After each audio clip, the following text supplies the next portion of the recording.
Welcome to Industry TV Network. Make sure you hit the like button, share, and subscribe.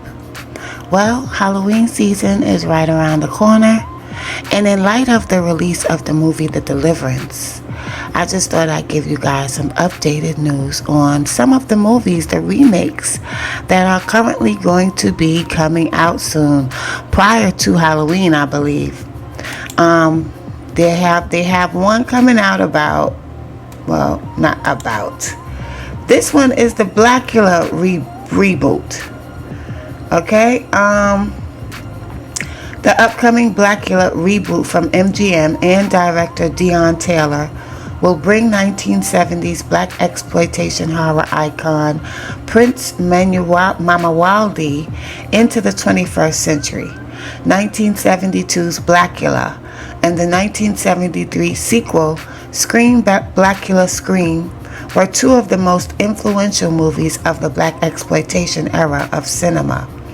Despite having a complex history, the movies have left an incredible legacy and are still celebrated as an important milestone in representation, even if they're less than appropriate by modern standards. MGM and director Deon Taylor are rebooting Blackula, and development on the first movie in 50 years about Prince Mamawaldi has already begun.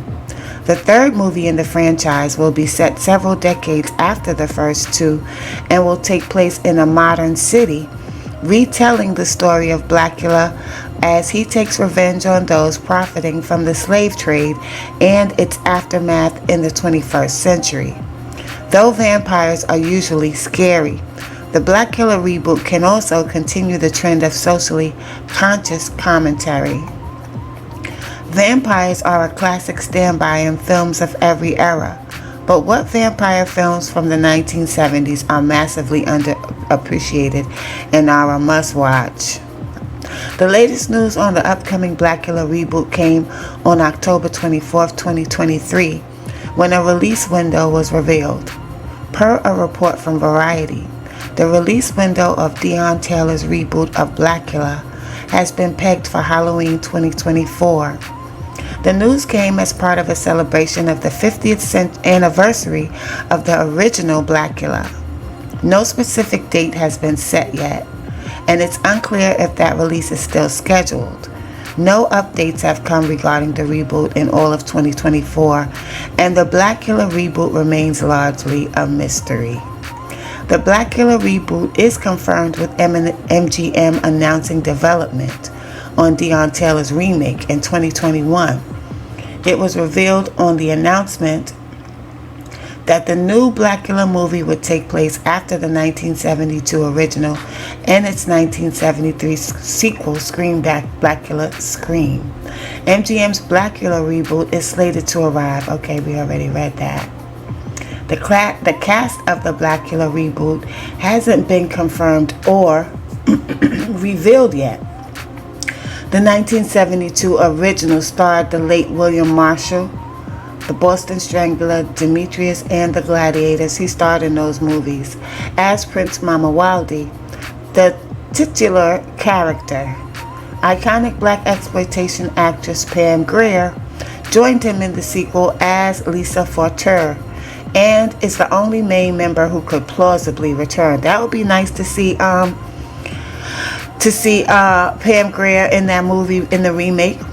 As the Blackula remake is also set several decades after the original, there likely won't be many returning characters beyond Prince Mamawaldi.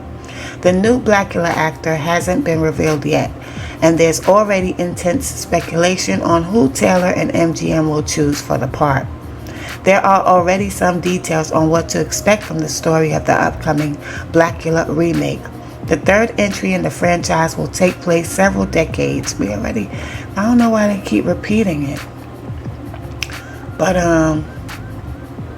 so there it is, guys. There will be a Blackula remake. They're not sure if it will be released in October of 2024, but there will definitely be a Blackula reboot, which is nice to see, okay? Also, there's going to be a prequel to Rosemary's Baby. Um, let's take a look at this. Now, this reboot will be about the young lady Terry. I don't know if you guys saw Rosemary's Baby. I have many times. And I recommend this movie because it explains a lot about what goes on behind closed doors in the industry in some cases. And it will be about the young lady Terry, who in the first movie wound up deceased. And there was no backstory on her. So this is going to be concentrating on the backstory of that character. While the Rosemary's Baby prequel, Apartment 7A, looks exciting, it's hard to ignore the movie's revival of 2024's most bizarrely specific horror trend. Released in 1968, Rosemary's Baby was a successful adaptation of Ira Levin's best-selling novel of the same name. The slyly satirical, supernatural horror story follows Rosemary, a newlywed who moves into a creepy New York apartment building with her self-centered actor husband. Rosemary becomes pregnant, and as strange happenings pile up, she begins to realize that something is very wrong. The upcoming Rosemary's Baby prequel, Apartment 7A, will expand the original movie's story. The most obvious problem with Rosemary's prequel, Apartment 7A, is that audiences know how it ends. But that could also be its greatest strength. Apartment 7A focuses on Julie Garner's dancer, Terry Gianfrio, who moves into Rosemary's apartment building shortly before her. After Terry's promising dancing career is derailed by an injury, she finds that her elderly neighbors, Minnie and Roman Castevet, begin taking an unhealthy interest in her. Viewers familiar with the story of Rosemary's Baby will already know how Terry's story ends, but the movie's trailer promises plenty of scares before the big climax. After American Horror Story Delicate revisited Rosemary's Baby earlier this year, I didn't know that. Apartment 7A joins a long line of 2024 horror movies exploring one popular theme.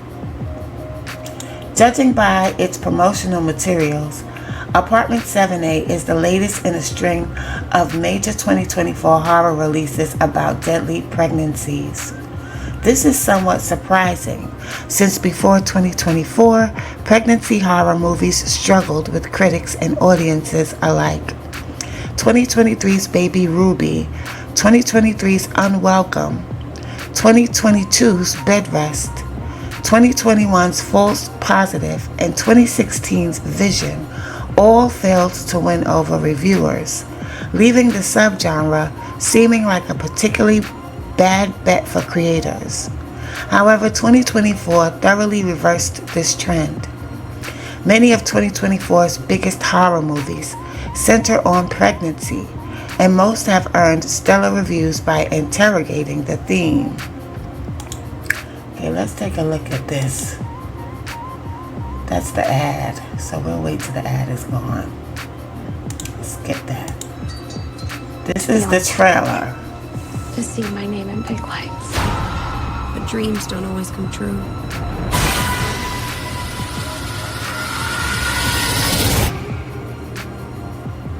You know, when we found you... Whoa! You lost, honey? You were kind of a mess. We want to help. The place is yours if you want it. Terry, you don't even know these people. Look, moving into my own place feels like a first step.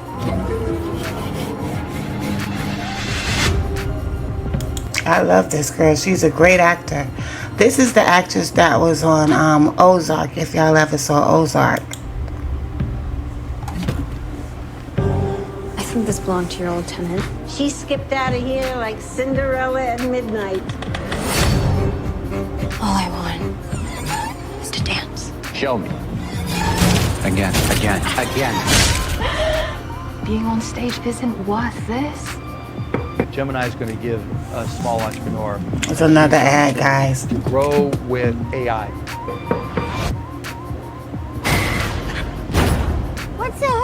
dear. Can you just leave, please?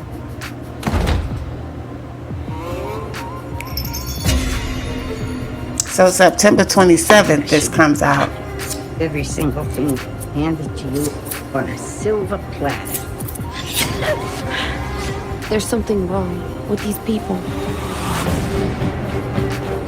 I think something happened to the girl who lived here before me. They did ungodly things to her. And now they've chosen you. What do you mean? I need to know what's happening to me.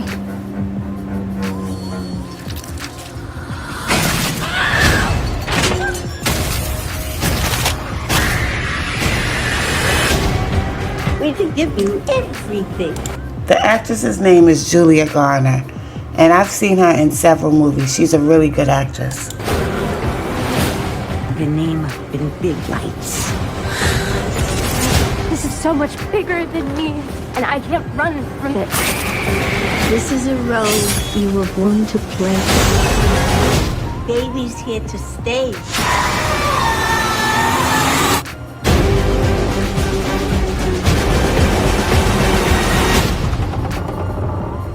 Well, this looks like it's going to be scary. They said it's going to be released September 27th on Paramount, if you have that channel. While American Horror Story Delicate's reception wasn't particularly strong, The First Omen, Immaculate, and Alien, Romulus all succeeded as pregnancy horror movies. The latter sci-fi horror seemed like an unlikely pregnancy horror. But Alien, Romulus' worst death scene focused on a pregnancy that went horrifically awry. Meanwhile, The First Omen and Immaculate both focused on young women who were unknowingly impregnated with the Antichrist. Judging by both its trailer and the story of Rosemary's Baby, Apartment 7A is likely to revisit this specific type of pregnancy horror. However, the prequel will need to make some alterations. Sorry, y'all. Unlike The First Omen, American Horror Story, Delicate and Immaculate, Apartment 7A can't conclude with its heroine giving birth to the Antichrist. After all, there would be no Rosemary's Baby if Terry's impregnation by the devil was successful. This could be a problem for the prequel, as a passing knowledge of Rosemary's Baby makes its plot pretty predictable. To avoid this, Apartment 7A may make a risky change to horror history by having Terry not only live, but even save Rosemary. This would be a fun twist, but it would lead to Apartment 7A defanging the plot of Rosemary's Baby. So, that's going to be the prequel to Rosemary's Baby, which will be released on September 27th, guys. On Paramount. It's streaming. It's not going to be released in the movie theaters. Also, we have, that's coming up, I don't know if you guys remember the movie Salem's Lot.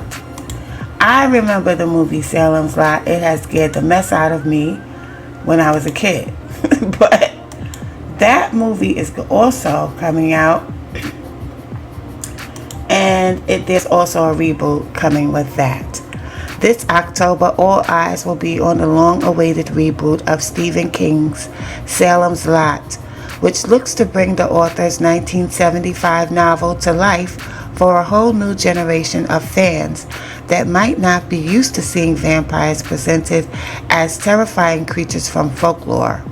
In recent years, the undead bloodsuckers have almost become a parody of themselves in order to serve a new crop of kids who grew up on social media. But according to star Louis Pullman, director Gary Dauberman is looking to change all that by restoring his vampire to the mythological status it rightfully deserves. Speaking with Entertainment Weekly, ahead of Salem Lot's premiere on Max next month, so that will be premiering on Max in October, Pullman spoke about Dauberman's approach to the adaptation, saying that the director doesn't necessarily consider it a horror movie in the traditional sense, but rather a movie where horrific things happen to people in a small town. It's about ordinary people dealing with an extraordinary situation, much like you'll find in most of King's work. With that in mind, you won't find any sparkling vampires here, as Dauberman is also hoping to inject a healthy dose of mystique back into the creatures, something that has sorely been missing in this modern era. He was trying to also rekindle the fire of mystique about vampires. They've shifted in many different ways over the last couple of decades in terms of pop culture. I think Gary really wanted to return back to this very mysterious, almost mythological lens on them.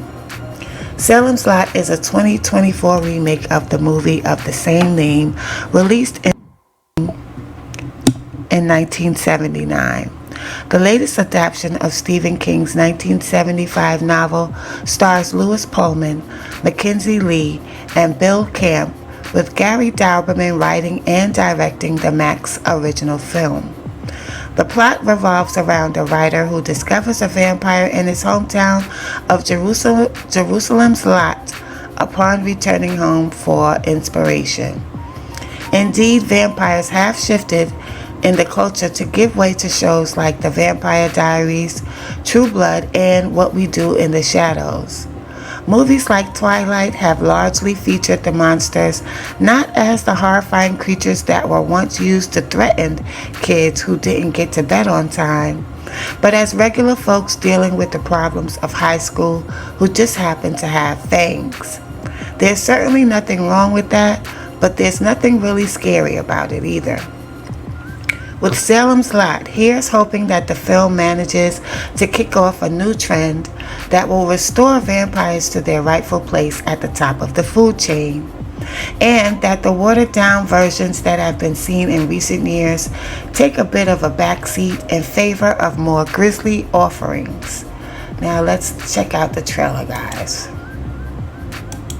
Where's the body?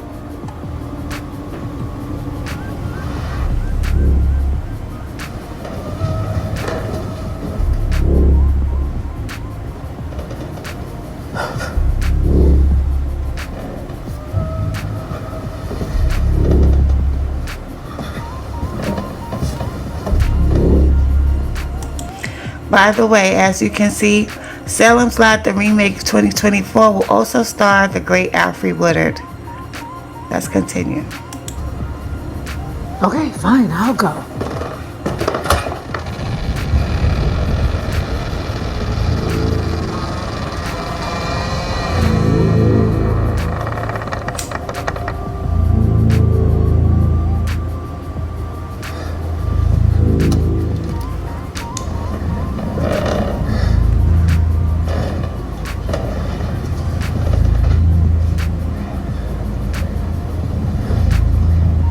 No stairs.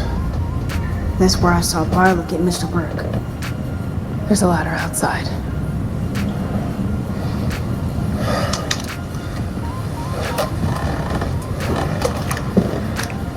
Get your stakes and crosses ready.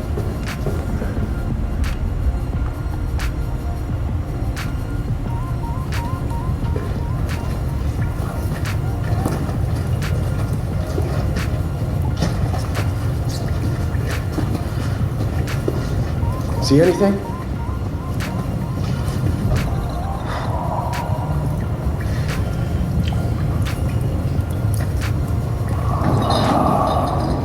Is anyone else hearing this?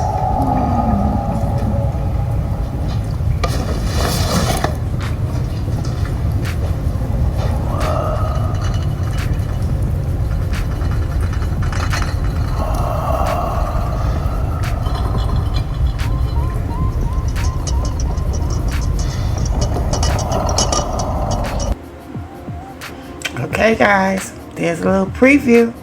It looks like it's going to be pretty interesting for all you scary movie buffs out there.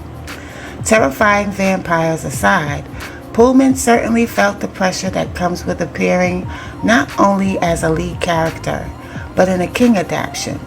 Son of the late Bill Pullman, He's since gone on to appear in a number of films and TV shows between the time Salem's Lot finished shooting in 2022 and its premiere next month. At the time, however, the role of Ben Mears was his first headlining part, and it was not lost on the young actor how important it was. I felt a lot of pressure, quite a bit of weight in a lot of his King's books. It feels as though it's almost a conduit for himself. At least, I felt like I was almost playing Stephen King, and I quickly had to try to shed myself of that idea because obviously, I think that the more true you play something to something that is true to yourself, the more compelling it is.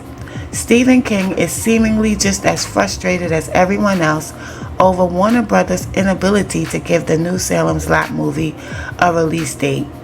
You can find out for yourself just how compelling Pullman's performance is and if Doberman managed to deliver on his goal of presenting a terrifying vampire when Salem's Lot hits Max next month. Check out a clip from our exclusive interview with Pullman below, where he talks about how faithful the new version is to King's novel. Really does justice to the book. I saw it and it's a blast. It's a killer movie. Really does justice to the book, while also, Gary Doberman gets to do some good Gary Doberman things. So, guys, I'm looking forward to seeing this. As a matter of fact, I just went and watched the original Salem's Lot, which was very freaking scary, okay? It still scared me the way it scared me when I was a kid. So I'm looking forward to Halloween season, the new movies, the old movies. I am a scary movie buff, although I don't really like the demonic ones. But let's see what happens, guys. And when they do release the movies, we can come back and review it and talk about it and find out, if you guys want to converse, how you guys felt about the movie and some critique on it. Peace and love.